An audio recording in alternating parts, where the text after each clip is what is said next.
All right, my name is Alan Smith, and I am here at Zoomtopia 2022, and we're showing a little bit of a demonstration on Logitech Sight. So this is Sight. This is designed to be a center of table camera.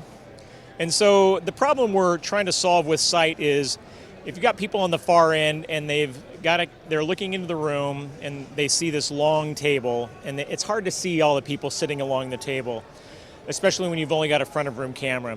What Sight does is it adds an additional camera that sits in the center of the table and then works in conjunction with the front of room camera. So Sight has two 4K lenses on it. And so if I'm sitting in the middle of the table having a conversation with someone across the table, Sight using AI is able to identify that I am the active talker. Sight is going to frame me, but then if I decide, hey, I want to talk to someone on the far end and I'm looking at the front of the room, looking towards the screen, it will switch to the rally bar.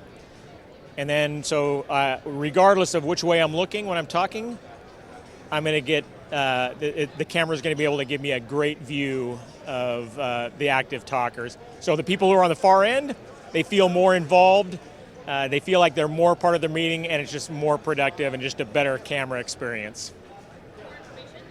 For more information, www.logitech.com. Thanks.